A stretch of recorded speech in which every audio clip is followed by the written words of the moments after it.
भाजपा के राष्ट्रीय अधिवेशन का आज दूसरा और आखिरी दिन, जहां भाजपा नेता डॉक्टर मनीष पंकज मिश्रा ने भारत सरकार के मानव संसाधन मंत्री श्री धर्मेंद्र प्रधान जी से औपचारिक मुलाकात कर देश में शिक्षा में नई शिक्षा नीति एवं केंद्रीय विद्यालय को देश में संख्या बढ़ाए जाने पर बधाई एवं शुभकामनाएं दी। देश के ओजस्वी प्रधानमंत्री श्री नरेंद्र भाई मोदी जी के कुशल नेतृत्व में शिक्षा जगत में देश में और कई केंद्रीय विश्वविद्यालय IIM बनेंगे। तो वही देश के प्रधानमंत्री नरेंद्र मोदी ने अपने संबोधन में क्या कुछ कहा, सुनिए। MA न्यूज लाइव की विशेष रिपोर्ट दिल्ली से। भाजपा सरकार ने महिलाओं का जीवन आसान बनाने के लिए अनेक कदम उठाए हैं। हमने 10 करोड़ उज्ज्वला गैस कनेक्शन दिया। हमने 4 करोड़ घर बनवाए, जिनमें 3 करोड़ से ज्यादा घर महिलाओं के नाम रजिस्टर हुए। हमने महिलाओं के नाम 3 करोड़ से ज्यादा घर रजिस्टर करवाकर उनको घर की मालकिन बनाया। हमने 10 करोड़ परिवारों की बहनों को पहली बार नल से जल दिया। हमने 12 करोड़ परिवारों की बहनों को टॉयलेट दिया, और टॉयलेट वो 4 दीवारी नहीं है, इज्जत घर है। हमने 1 रुपये में सुविधा सैनिटरी पैड्स की योजना शुरू की। हमने 25 करोड़ से ज्यादा महिलाओं के बैंक अकाउंट खोले। हमने 30 करोड़ से अधिक मुद्रा लोन महिला लाभार्थियों को दिए। साथियों, बहनों को आर्थिक रूप से सशक्त करने के लिए, बेटियों को नौकरी करने में आसानी हो, इसके लिए हमने अनेक कदम उठाए। हमने सेल्फ हेल्प ग्रुप से 10 करोड़ बहनों को जोड़ा। हमने 1 करोड़ बहनों को लखपति दीदी बनाया। खादी को जो फिर से नया जीवन मिला है, उसका फायदा भी सबसे अधिक गांव की बहनों को ही हुआ है। हमने प्रेगनेंसी लीव को बढ़ाकर 26 हफ्ते किया। पहले फैक्ट्रियों में या दूसरी जगहों पर महिलाओं को नाइट शिफ्ट में काम करने के लिए अनेक अड़चनें थी। हमने श्रम कानूनों में सुधार करके उनको भी दूर किया। हमने पैरामिलिट्री फोर्सेस में महिलाओं की भर्ती 2 गुने से अधिक की। हमने सेनाओं के अग्रणी मोर्चों में महिलाओं की तैनाती को सुनिश्चित किया। हमने सैनिक स्कूलों और मिलिट्री एकेडमी के दरवाजे बेटियों के लिए खोल दिए। साथियों, इस बार 26 जनवरी को कर्तव्य पथ भारत की नारी शक्ति से पूरे देश को प्रेरणा दे रहा था। साथियों, आने वाले समय में हमारी माताओं, बहनों, बेटियों के लिए अवसर ही अवसर आने वाले हैं। मिशन शक्ति से देश में नारी शक्ति की सुरक्षा और सशक्तिकरण का संपूर्ण इकोसिस्टम बनेगा। अब 15,000 महिला सेल्फ हेल्प ग्रुप को ड्रोन मिलेंगे। ड्रोन दीदी खेती में वैज्ञानिकता और आधुनिकता लाएगी। अब देश में 3 करोड़ महिलाएं लखपति दीदी बनाई जाएगी। PM विश्वकर्मा योजना से परंपरागत कला और शिल्प से जुड़ी बहनें सशक्त होगी। नई नेशनल एजुकेशन पॉलिसी से बेटियों को शिक्षा और स्किल के मामले में सबसे अधिक फायदा होगा। गांव के पास ही बेहतर स्पोर्ट्स इंफ्रास्ट्रक्चर बने, बेटियां हमारी स्पोर्ट्स में कमाल करेगी। साथियों, आज जब मैं बीते 10 वर्षों की तरफ नजर डालता हूं तो कितना ही कुछ याद आता है। ये 10 वर्ष साहसिक फैसलों, दूरगामी निर्णयों के नाम है। जो काम सदियों से लटके थे, हमने उनका समाधान करने का साहस करके दिखाया है। अयोध्या में भव्य राम मंदिर का निर्माण करके हमने 5 सदियों का इंतजार खत्म किया है।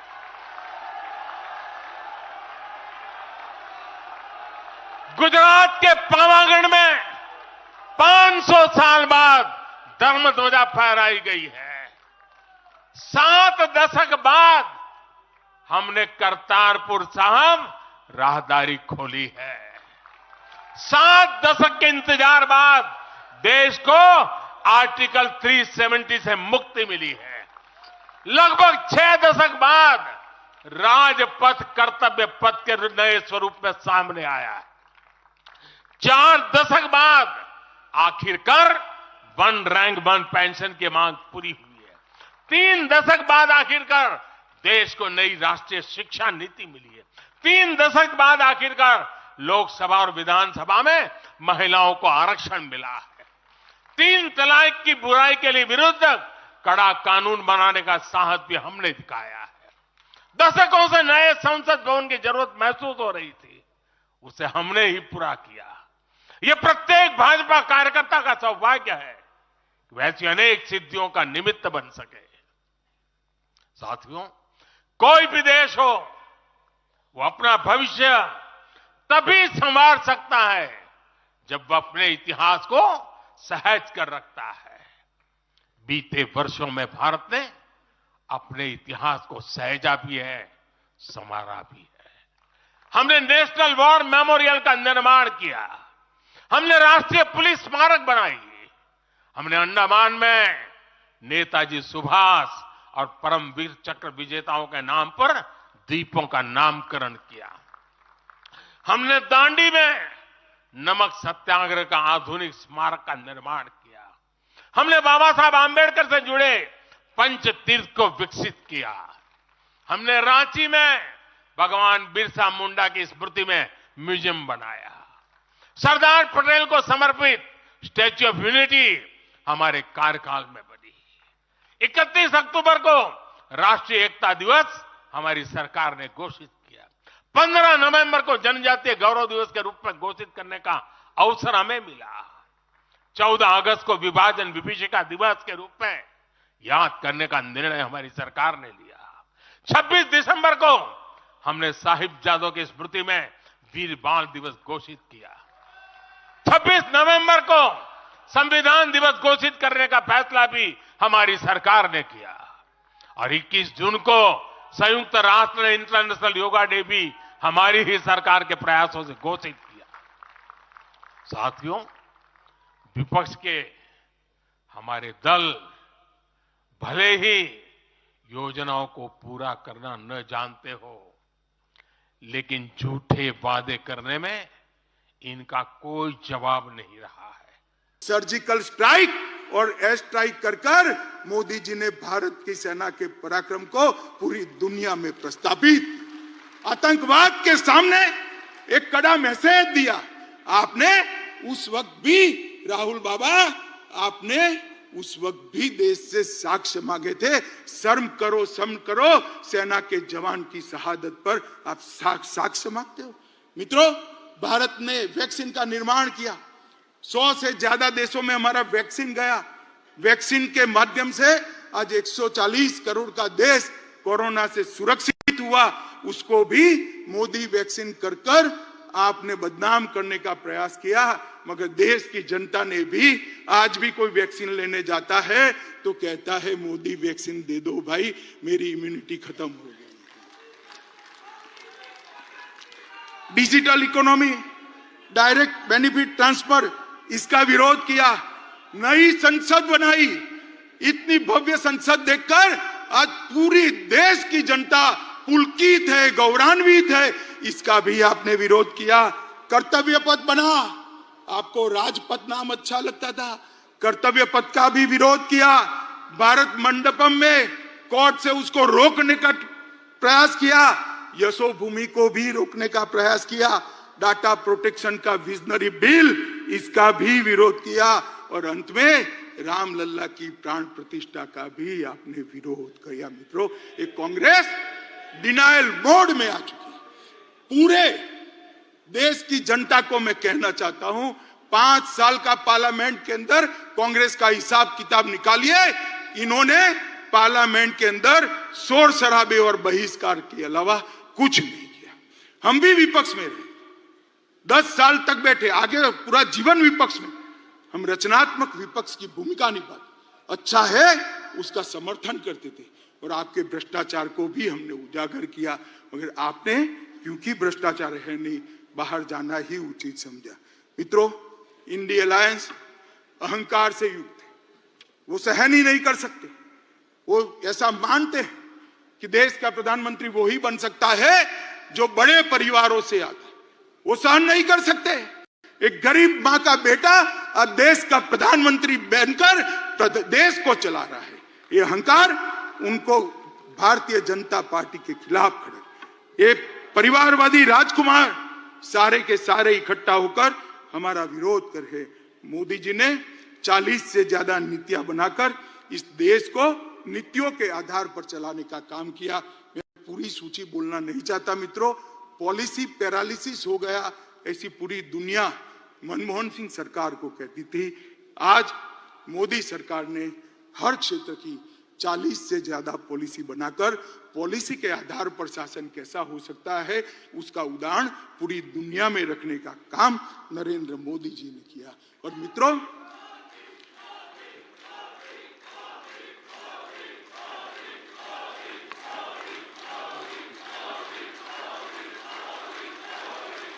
भारत माता की गहराई से पढ़िए। और इसके साथ साथ जो गृह मंत्री जी का जो वक्तव्य था, जिसमें उन्होंने विपक्ष के नकारेपन को, शब्द अच्छा नहीं है लेकिन उससे ऊपर का शब्द मिलता नहीं है मुझे, ऐसे नकारेपन का जो उन्होंने पिछले 10 सालों में अपने आप को दिखाया है, उसके बारे में गृह मंत्री जी ने बहुत तफसील से, बहुत गहराई से हम सबके बीच में रखा है। वह भी हम सबके लिए टॉकिंग पॉइंट्स है। वो टॉकिंग पॉइंट्स आप भाषण में से निकालकर, उस प्रस्ताव में से निकालकर अपने दिमाग से जब हम राजनीतिक चर्चा में जाते हैं तो जहां हम अपनी उपलब्धियां बताते हैं, वहीं विपक्ष के नकारेपन को भी हमको सामने लाना है और उनके अकर्मण्यता को भी हमको सामने लाना है। और इसलिए पूरे पैनेपन के साथ, पूरे शार्पनेस के साथ हमको विपक्ष को जो उन्होंने पिछले 10 सालों में इस देश में विपक्ष की भूमिका भी नहीं निभाई है, इसको भी हमको उजागर करना है। और इसलिए इस प्रस्ताव का उपयोग करते हुए हम सब लोगों को आगे रखना है। जो वक्तव्य राम जन्मभूमि पर आया है उसको पढ़कर समय समय पर उसको भी ध्यान में रख करके उसका भी हम उपयोग कर सकते हैं।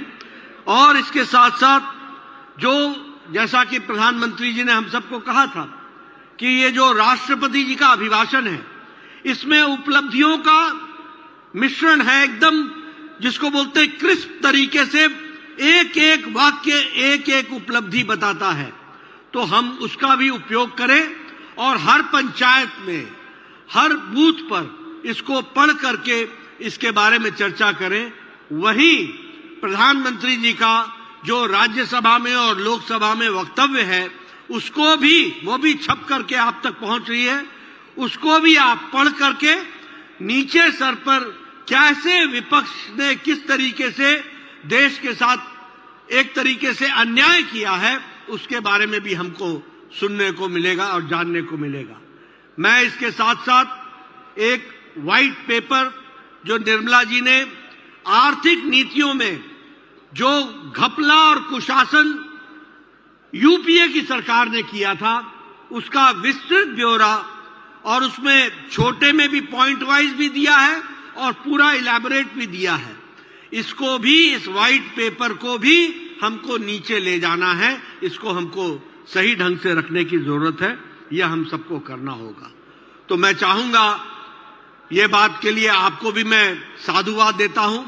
ये भारतीय जनता पार्टी में ही संभव है, जहां अगर संविधान का संशोधन भी आपकी ताकत से होता है, वहां प्रस्ताव का संशोधन भी आपकी ताकत से होता है। यह प्रजातंत्र का तरीका हम लोगों ने देखा है।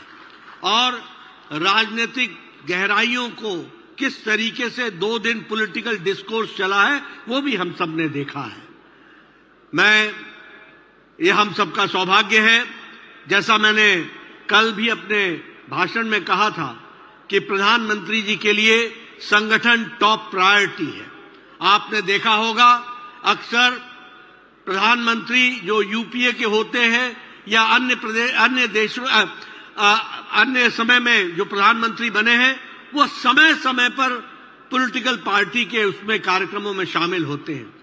लेकिन प्रधानमंत्री जी ऐसे प्रधानमंत्री जी हैं जिन्होंने अपनी प्राथमिकता में प्रधान सेवक होकर के सफलतापूर्वक प्रधान प्रशासक होते हुए भी सफलतापूर्वक देश को चलाया है, तो वहीं पार्टी को भी बारीकियों में जाकर के उसका भी नेतृत्व किया है।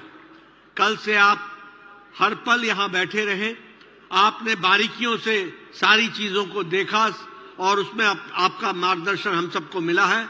ये हम सब का सौभाग्य है कि ऐसे प्रधानमंत्री जी हमें मिले हैं जो हमारे को संगठन में भी चालना देते हैं और दिशा और दृष्टि देते हैं।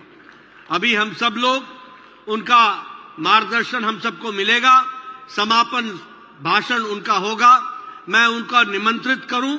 इससे पहले मैं चाहूंगा, क्योंकि हमारे यहां एकल गीत के बाद प्रधानमंत्री जी सीधे समापन भाषण देते हैं, तो इसलिए एक बार सभी लोग अपने स्थान पर उठकर प्रधानमंत्री जी को तालियों की गड़गड़ाहट से उनका अभिनंदन करें, स्वागत करें और उनके समापन के भाषण के लिए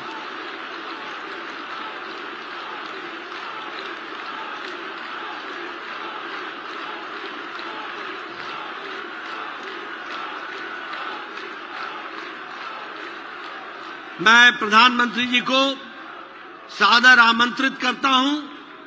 एकल गीत के पश्चात आपका उद्बोधन होगा, माननीय प्रधानमंत्री जी, और उससे पहले एकल गीत।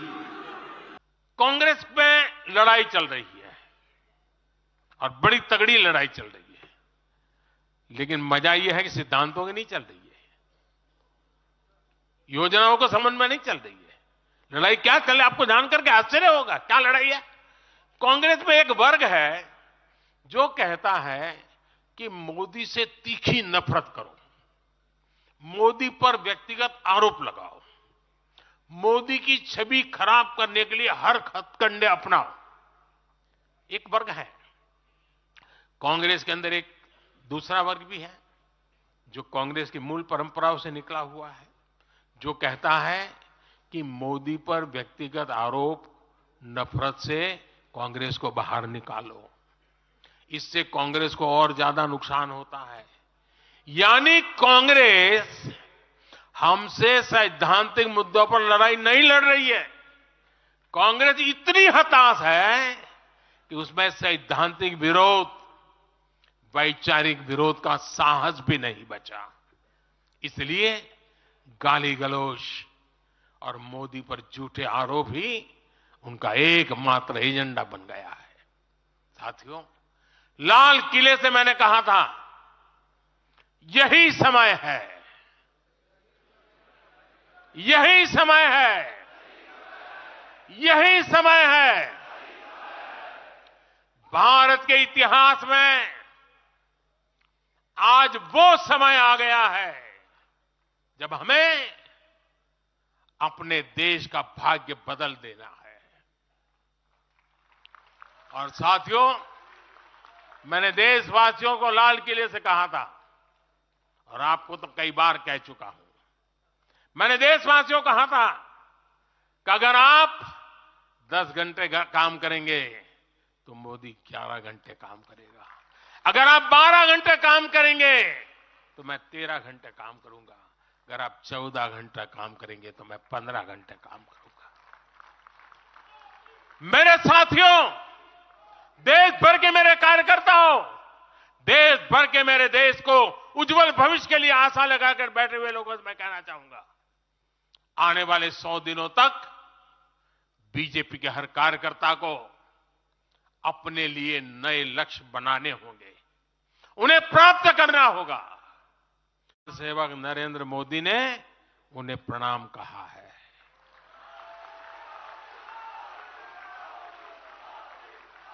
और इसमें आपको नमो ऐप से भी बहुत मदद मिलेगी। आप नमो ऐप के जरिए मेरा प्रणाम और मेरी चिट्ठी उन लाभार्थियों तक जरूर पहुंचाएंगे। किसी भी बूथ में एक भी फर्स्ट टाइम वोटर ऐसा ना हो जिस तक बीजेपी का कार्यकर्ता पहुंचा ना हो। आपको उन्हें पिछले 10 वर्षों के काम और आने वाले 5 वर्षों के प्लान, इसके विषय में जरूर बताना है। मैं आपको उन्हें नमो ऐप पर विकसित भारत का ब्रांड एम्बेसडर बनाने के लिए हमें उसको जोड़ना है। वो हमारा एम्बेसडर है। मतदान के दिन इन सभी मतदाताओं को बूथ पर लाकर हमें कमल निशान पर मतदान करवाना है और जहां एनडीए के साथी हो उनके निशान पर मतदान करवाना है। साथियों, हमें याद रखना है, हमें सिर्फ सरकार बनाने के लिए लोगों को नहीं जोड़ना, बल्कि देश बनाने के लिए भी तो लोगों को जोड़ना है। जो किसी भी कारण से अभी भी भाजपा से दूर है, उन तक हमें पहुंचना है। सबका साथ, सबका विकास ही हमारा मंत्र है। हमारे स्वतंत्रता सेनानियों ने जो सपने देखे थे, अब उन्हें पूरा करने का समय आ गया है और इसके लिए भाजपा जरूरी है। इसके लिए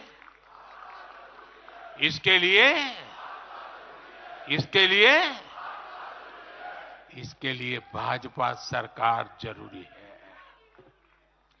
आज देश की जनता कह रही है, भ्रष्टाचार पर सख्त कार्रवाई होती रहे, इसलिए महंगाई पर लगाम लगी रहे, इसलिए देश के दुश्मनों में डर बना रहे, इसलिए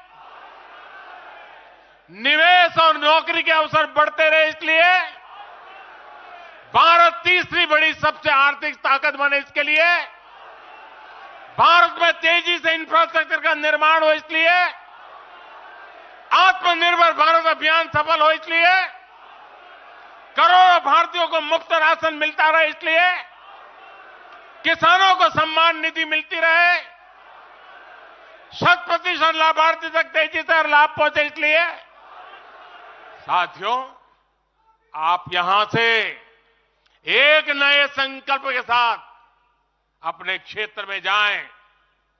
अब की बार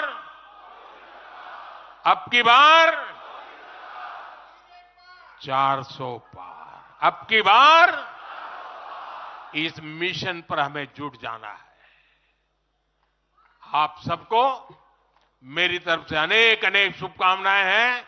मेरे साथ बोले, भारत माता की, भारत माता की, भारत माता की। मैं समझता हूं अभी वंदे मातरम होने वाला है।